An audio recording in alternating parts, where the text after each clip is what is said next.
Kami dapati dalam satu kamar ada 2 pria dan 1 wanita di dalamnya serta 1 alat kontrasepsi dan juga ditemukan pasangan yang bukan suami istri. Menceritakan kronologi pembunuhan mulai keberangkatan dari rumah, ritual hingga eksekusi dan proses penguburan. Eksekusi tersebut selalu dilakukan tersangka pada pukul 19.30 waktu Indonesia bagian Barat.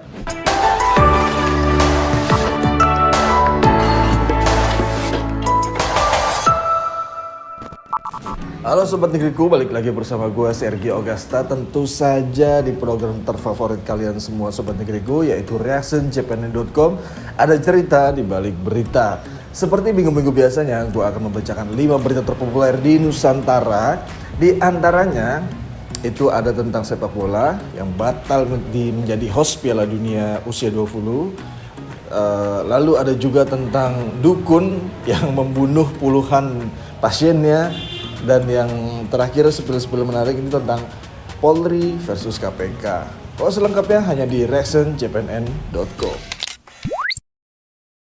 Berita nomor 5 kita awali dengan seputar tentang olahraga. Apa itu headline-nya seperti ini. Pernyataan Erick Thohir setelah FIFA membatalkan Piala Dunia usia 20 di Indonesia. Jadi Pak Erick Thohir ini mempunyai statement setelah dia resmi untuk membatalkan bahwasannya Indonesia sudah tidak menjadi host di Piala Dunia usia 20 2023. Nah, dia menegaskan sudah berjuang maksimal meyakinkan FIFA apa saja yang disampaikan. Nah, kita simak ya. Pertemuan Erick Thohir dan Presiden FIFA Gianni Infantino digelar di Doha, Qatar Rabu kemarin, tanggal 29 Maret. Siang waktu setempat pada malam hari. Dalam pertemuan itu, Erick juga membawa surat dari Presiden Republik Indonesia Joko Widodo. Menurut Erick, keputusan FIFA itu tidak bisa ditawar. Indonesia sebagai salah satu anggota FIFA sehingga untuk urusan sepak bola internasional harus mengikuti aturan yang sudah diterapkan oleh lembaga super body sepak bola tersebut. Nah, meski saya tadi sudah menyampaikan segala hal kepada Gianni, apa yang dititipkan Presiden pecinta sepak bola, anak-anak timnas usia 20 dan juga supporter setia sepak bola. Tetapi karena kita anggotanya dan FIFA menilai situasi saat ini tidak bisa dilanjutkan penyelenggaraan, maka kita harus tunduk terhadap hukum yang FIFA andilkan dalam wilayah ini. Nah, dengan batal Indonesia menjadi tuan rumah Piala Dunia usia 20, FIFA pun memastikan bahwa Indonesia berpotensi diberikan sanksi.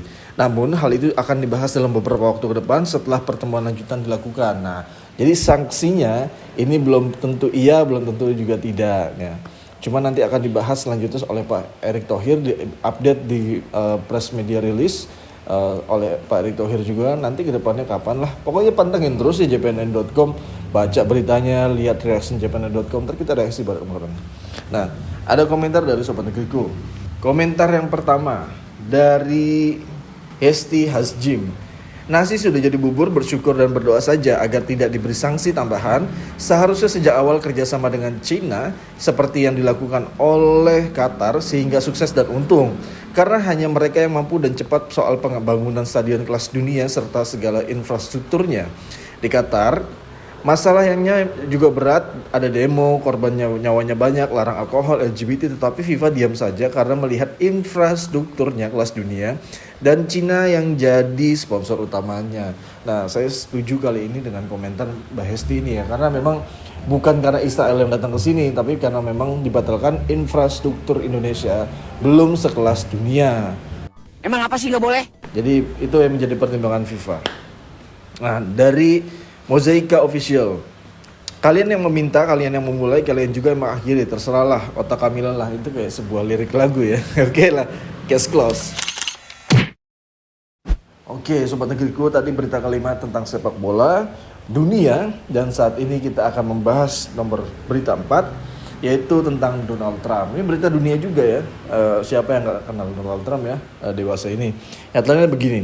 Donald Trump jadi tahanan buntut kasus uang tutup mulut untuk bintang film dewasa. Wah, ya agak penting dan gak penting juga ya buat sebagian orang ya. Jadi kejadian di New York, mantan Presiden Amerika Serikat Donald Trump yang berperkara dengan hukum karena kasus pidana kini menjadi tahanan. Presiden ke-45 Amerika Serikat tersebut yang menjadi terdakwa perkara penyuapan kepada bintang film dewasa yaitu Stormy Daniels. Itu ditahan untuk kepentingan persidangan. Sebelumnya Trump terbang dari Florida ke New York pada Selasa kemarin. Dia sempat singgah ke tempat tinggalnya di Trump Tower. Selanjutnya Trump menuju kantor kejaksaan distrik Manhattan. Dia tiba di kantor kejaksaan pada pukul 13 waktu setempat untuk menyerahkan diri. Shah dan Trump langsung ditahan. Dia dijadwalkan menghadapi sidang beragendakan dakwaan di pengadilan pada pukul 12. Pria berusia 76 tahun itu menampakkan wajah geram saat tiba di pengadilan berjas biru dengan dasi merah. Politikus Partai Republik itu melambaikan tangannya kepada kerumunan di luar pengadilan. Trump menjadi mantan presiden pertama di Amerika Serikat yang ditahan oleh kasus kriminal. Dia didakwa melakukan 34 tindak kriminal, pemalsuan catatan bisnis setelah kejaksaan mengusut uang tutup mulut untuk Stormy Daniels. Salah satu orang paling kaya di jagat dunia itu dituduh menyuruh pengacaranya Michael Cohen membayar uang tutup mulut kepada Stormy Daniels sebelum Pilpres AS 2016. Wah, rumit ya, karena rumornya adalah Donald Trump ini akan mencalonkan diri menjadi presiden Amerika Serikat lagi gitu. Karena hanya punya 2 kandidat di Amerika Serikat, yaitu ya Biden atau Trump lagi gitu. Nah, ya selengkapnya kita baca deh komentar Sobat Negeriku ya. Ada komentar dari Sobat Negeriku. Komentarnya begini, dari Muhammad Sodik. Belajar dari kasus Trump, siapapun pemimpin Amerika nanti akan menggunakan kekuatannya untuk menjerat lawan politiknya ke meja hukum. Masalah dakwaan bisa diatur karena siapapun yang jadi pemimpin Amerika sebagai negara adidaya pasti akan punya banyak celah. Tak terkecuali Biden yang saat ini sedang berkuasa. Oke. Ya tapi Biden ya gimana ya? Kalau dibandingin Trump ya lebih luwes, lebih energik Trump sendiri ya, karena usianya juga lebih mapan Biden dibandingkan Trump. Oke, case close. Nah, kita sudah mencapai berita nomor 3. Nah, berita ini sangat memilukan lagi-lagi. Kenapa masih ada dan masih berkembang di Nusantara? Headline-nya begini. 5 fakta dukun penggandaan uang Banjarnegara, misteri angka 19/30 atau 19.30, nasib Mulyadi dan pacarnya. Jadi, historinya adalah Kapolres Banjarnegara AKBP Henry Yulianto menyebutkan sebanyak 12 jenazah korban pembunuhan berencana yang dilakukan oleh dukun pengganda uang berinisial TH atau Slamet Tohari alias Mbah Slamet 45 tahun telah ditemukan. Tersangka Mbah Slamet turut dihadirkan saat konferensi pers di lokasi penguburan jenazah korban Desa Baluh, Kecamatan Wanayasa, Kabupaten Banjarnegara, Jawa Tengah, Selasa kemarin. Berikut sejumlah fakta kasus pembunuhan yang dilakukan dukun pengganda uang di Banjarnegara, Jawa Tengah itu. Yang pertama, korban bernama Ersat dan istrinya asal Lampung. Nah, terus yang kedua, Mbah Slamet sang eksekutornya itu sendiri. Yang ketiga, pembunuhan selalu dilakukan pada pukul 19.30. Nah, kita bahas nih ya. Dalam kesempatan tersebut, tersangka Mbah Slamet menceritakan kronologi pembunuhan mulai keberangkatan dari rumah, ritual hingga eksekusi dan proses penguburan. Eksekusi tersebut selalu dilakukan tersangka pada pukul 19.30 waktu Indonesia bagian Barat setelah ritual berupa ngobrol dengan korban sambil memberikan minuman yang telah dicampur obat penenang dan potas kepada korban sehingga itu menjadi sebuah racun. Setelah dipastikan meninggal dunia, tersangka langsung menyiapkan lubang untuk mengubur jenazah korban. Berat. Nah, terkait dengan peran tersangka BS, Mbah Slamet memastikan jika yang bersangkutan tidak mengetahui pembunuhan tersebut. Jadi ada tersangka lain, jadi tersangka ini yang bantuin Mbah Slamet, namanya BS. Terus fakta yang keempat, beberapa korban pasangan laki-laki dan perempuan. Kapolda Jawa Tengah Irjen Pak Ahmad Lutfi mengatakan beberapa korban pembunuhan dukun pengganda uang tersebut merupakan pasangan laki-laki dan perempuan. Data dari pengakuan pelaku diketahui pasangan laki-laki dan perempuan yang dikubur dalam satu lubang. Kapolda mengatakan satu korban atas nama Pak Yanto yang merupakan korban terakhir pembunuhan sudah teridentifikasi, sementara 9 korban lain yang ditemukan awal saat kasus tersebut terungkap kata dia belum dapat teridentifikasi. Kesembilan jasad tersebut berdasarkan keterangan tersangka masing-masing seorang warga asal Gunung Kidul, daerah istimewa Yogyakarta, seorang laki-laki dan seorang perempuan asal Tasikmalaya, Jawa Barat, dikubur dalam satu lubang, Sobat Negeriku. Kemudian seorang laki-laki dan perempuan asal Jakarta, seorang laki-laki dan perempuan asal Yogyakarta, serta seorang laki-laki asal Palembang yang disebut oleh pelaku bernama Mulyadi dikubur dalam satu lubang bersama pacarnya. Polisi masih mendalami kemungkinan para korban yang berpasangan itu merupakan suami istri atau bukan. Lalu fakta yang terakhir yaitu misteri botol air mineral. Kapolda menjelaskan dari hasil penyelidikan setiap lubang tempat korban dikubur ditemukan botol air mineral. Laboratorium Forensik Polda Jateng masih akan memeriksa kandungan dugaan racun dalam botol minuman tersebut. Dugaan sementara pelaku memberi korban minuman yang mengandung potasium, tetapi ini masih mendalami kandungan racun yang digunakannya. Kepolisian lanjut dia telah membentuk posko DVI untuk menghimpun data antemortem guna pencocokan DNA korban. Dia mempersilahkan masyarakat yang kehilangan anggota keluarga atau anggota keluarganya sebelumnya tidak pulang-pulang untuk melapor ke Polres Banjarnegara. Siapa tahu menjadi salah satu korban daripada Mbah Slamet ini. Ya, menyedihkan sekali ya, Indonesia masih ada maksudnya kasus-kasus yang seperti ini gitu. Ya lagi-lagi hanya butuh uang mereka ya, nggak ada lagi. Nah, komentar yang pertama di berita nomor 3 dari Celeng. Turut berduka cita, semoga almarhum diampuni segala kesalahannya dan diterima amal ibadahnya, dan Allah dan keluarga yang ditimpakan diberikan kesabaran. Bentuk buat pelajaran untuk kita semua, jangan sampai kita ingin kaya tetapi dengan cara instan mendatangi dukun-dukun atau tempat-tempat yang dianggap bisa mendatangkan kekayaan. Miris masih banyak orang percaya dengan dukun-dukun penggandaan uang. Orang yang kaya itu orang yang mampu bersyukur dengan apa yang kita milikinya. Cakep, itu hakikat kaya ya, bersyukur dan gak mau apa-apa lagi. Itu jiwanya udah kaya. Lalu dari Bolang Patra, perbanyak istighfar dan bersyukur atas rezeki dari Allah. Mudah-mudahan kita semua dilindungi Allah Ta'ala. Jadilah contoh, sudah banyak korban berjatuhan di tangan dukun pengganda uang. Sesungguhnya tidak satupun dukun yang bisa menggunakan uang. Itu semua hanya tipu daya segelintir orang yang ingin dapat uang dengan cara menipu. Pada akhirnya setelah ketahuan jahatnya juga membunuh, itu sudah berulang kali terjadi. Jadi repeat aja gitu ya. Terjadi lagi ya. Karena simple ya. Kita jadi orang-orang pura-pura jadi sakti, tahu ini tahu itu ya. Gitu ya. Cash close.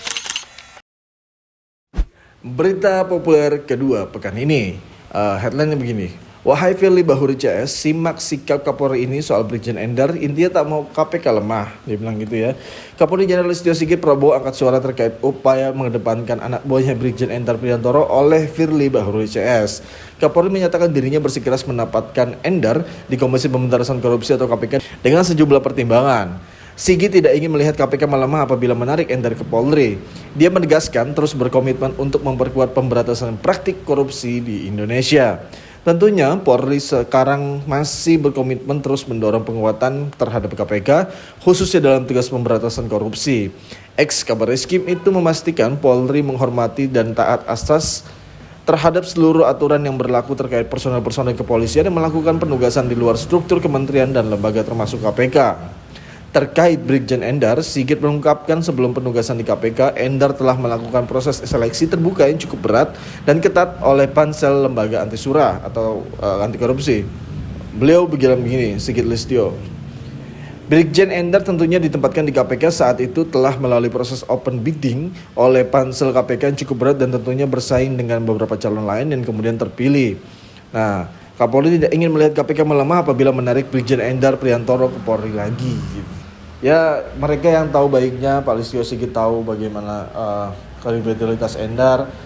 Lalu Firly Bahuri juga tahu kredibilitasnya daripada Pak Endar juga. Ya, masing-masing harus sama-sama tahu. Nah, komentar dari berita nomor 2 yaitu dari Kartono. Jika masih ada lowongan jabatan di lingkungan Polri buat beliau, niscaya semua akan baik-baik saja. Just opini rakyat, boleh dong. Boleh. Perbanyak komentar aja di jepang.com, oke? Cash close. Kita sudah mencapai puncak berita terpopuler di pekan ini, berita terakhir, berita nomor 1, yaitu headline-nya sangat mencegangkan. 2 pria dan 1 wanita di dalam penginapan ada alat kontrasepsi. Wah, ini berita populer ya. Jadi, kejadian di Padang, petugas Satpol PP Kota Padang menggelar razia asusila. Kepala Satpol PP Kota Padang Mursalim mengatakan razia dilakukan terhadap sejumlah hotel melati dan penginapan. Razia dilakukan dalam menjaga ketertiban umum dan ketentraman masyarakat selama Ramadan 1444 Hijriah. Sesuai arahan Wali Kota Padang, Satpol PP harus gencar dalam razia pekat di Kota Padang dengan harapan bisa menekan dan memberantaskan pekat agar Trantibum terjaga selama bulan Ramadan, kata dia.